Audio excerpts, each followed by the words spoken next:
selalu berkata yang lain. Dia tidak percaya bahwasanya agama Islam itu ada.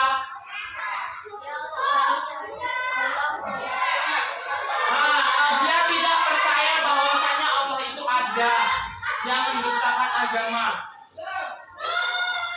Ada yang pernah lihat Allah? Enggak kan? Enggak ada yang bisa melihat Allah kan?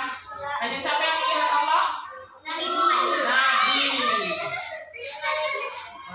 Nabi, malaikat. Berarti tahukah kamu orang yang mendustakan agama, berarti kalau kita dalam diri kita tidak percaya adanya agama Islam, berarti kita mendustakan agama. Berdusta kita pada agama kita sendiri. Laif. Yang kedua apa? Fazalikal ladzi yad'ul yatim. Maka itulah orang yang menghardik anak yatim. Ada di sini anak yatim. Anak yatim dia tidak memiliki ayah atau bapak. Berarti kita tidak boleh menghardik, artinya berbicara terlalu keras kepada dia, mengolok-olokkan anak yatim, menjelek-jelekkan, mengejek. Tapi itu menjelek-jelekkan, mengejek. Kalau yang anak yatim yang ngapain gitu Pak? Bagaimana Pak? Hah? Anak yatim yang Itu beda lagi itu kan memang kesalahan dia, ya kan? Dia yang memulai duluan. Tetapi seharusnya kita memberitahu, kamu jangan seperti itu. Nanti kalau saya berbuat zolim, kan? Saya dikira menghardik kamu. Menghardik anak yatim. Jadi tidak boleh menghardik anak yatim, apalagi menzalimi anak yatim piatu, menjahatin. Kita terlalu jahat pada dia. kalau dia jahat sama kita, Itulah. itu kan tadi udah jelas. Makanya ada di sini anak yatim piatu. Nggak ada kan? Ada Pak. Bersyukur kita masih memiliki ayah dan ibu, walaupun terkadang ada ayah. Hah? Nah, itu lain lagi karena kan sudah berumah tangga. Beda halnya sama dengan contohnya orang tuanya sudah berpisah, tapi sudah memiliki keluarga masing-masing. Tetapi kita tidak anak yatim, masih hidup kan orang tuanya kan? Tetap kita harus menghargai orang tuanya walaupun jalan yang ditempuh. Allah itu menghalalkan perceraian, tapi dibenci. Perceraian itu dihalalkan, tapi Allah membencinya.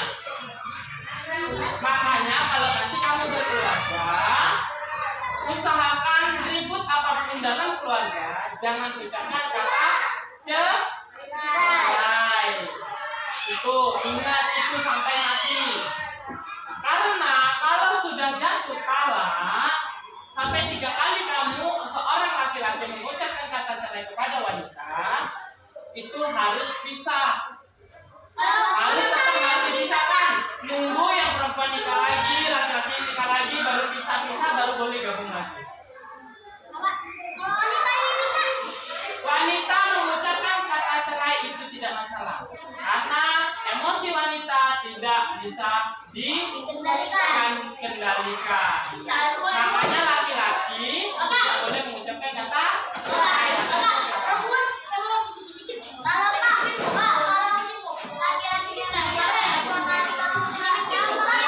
Haram hukumnya.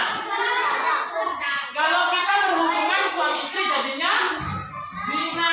Berzina itu hukumnya apa? Dicambuk sebanyak 100 kali. Yang cambuknya itu kayak ada duri-durinya. Cambuk?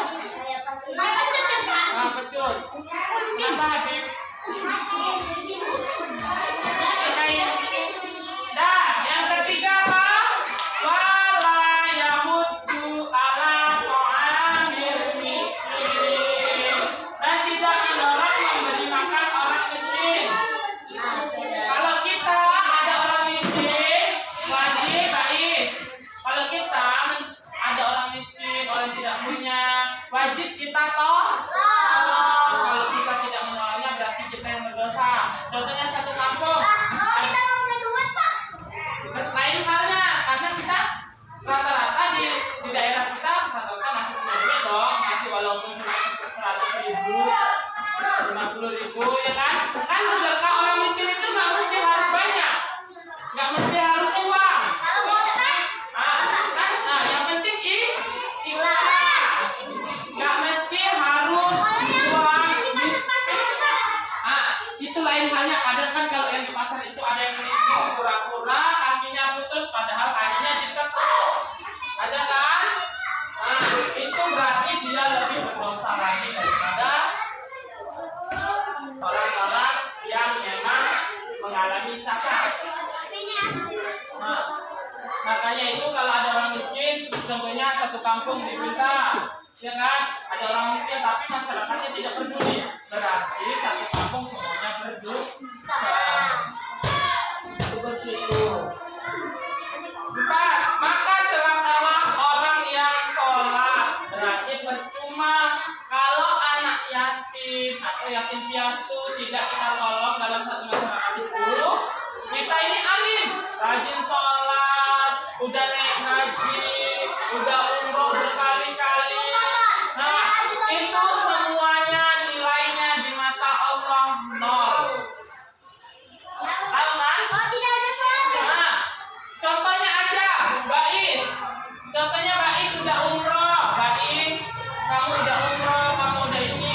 Tetapi tetangga kamu miskin, kamu biarkan aja situ makan nggak makan. Sementara dia makannya ambil nasi dari tempat sampah. Ada yang tega? Enggak kan? Contohnya kalau kita dapat bongkotan dari kenduri atau ini, kita buang kalau nggak kemakan nasinya kan? Sementara terjadinya itu mubazir, iya nggak?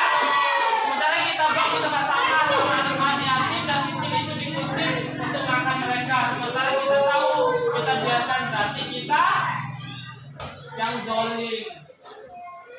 Kita zolim kepada mereka. Jadi, jangan sampai terjadi seperti itu. Dimanapun kamu hidup, usahakan tangan di atas lebih baik daripada tangan di bawah. Nah, paham maksudnya? Nah, kita memberi walaupun cuma 100 rupiah itu lebih berarti daripada kita meminta.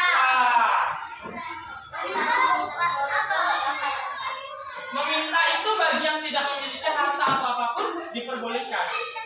Kalau kita kaya tapi kita masih itu berarti tidak bersyukur. Makanya Bapak kenapa kalau ada di orang di lampu merah, ada anak-anak kecil meminta-minta, baru orang tua, ya pernah lihat nggak? Orang tua masih bisa berjalan, masih bisa apa, meminta-minta, tetapi tidak Bapak beri. Mengapa demikian? Karena kalau orang tua masih sehat, kan masih bisa dia walaupun kerja di rumah makan untuk cuci piring, bisa nggak? Yang anak-anak kan tidak diharuskan untuk meminta. Nah, anak-anak itu kan tidak diharuskan meminta, tetapi harus belajar. Nah, kecuali yatim piatu setiap bulan itu wajib kita memberi makan.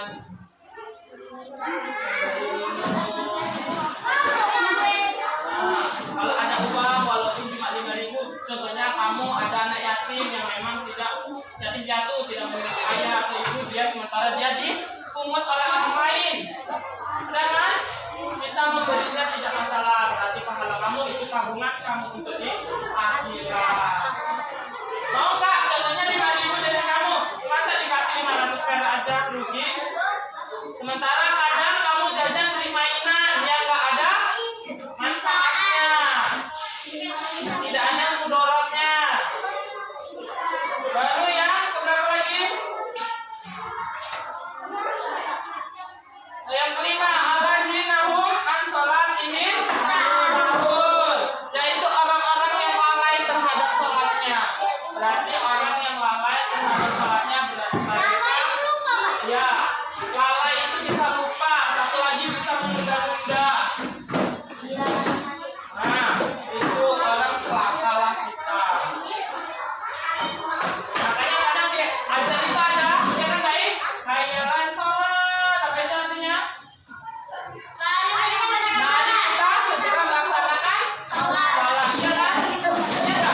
Contohnya, Bais ngasih duit ke Maipur.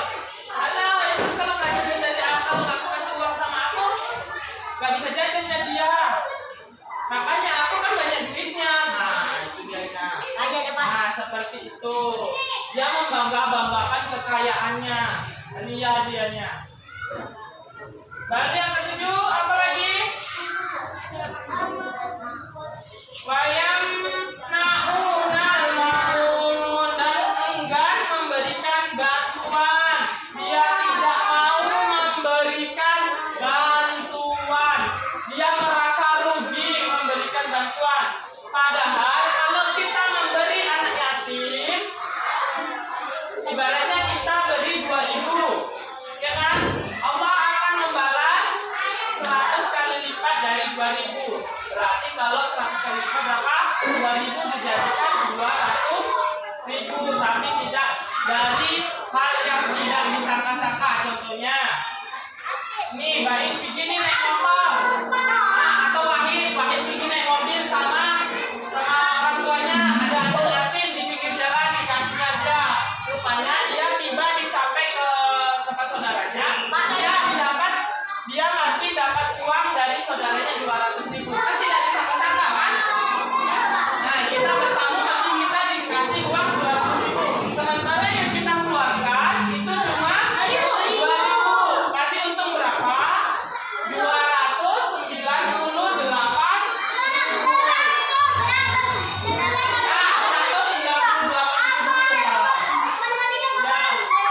Ya lupa Bapak. Ya, berarti 198.000. Untung nggak? Nah, berarti kan tidak disangka kan kita pergi ke tempat saudara nanti dapat uang. Karena kan kita tidak disangka kan? Nah, dari situ ada pertanyaan. Apa lagi yang mau ditanyakan?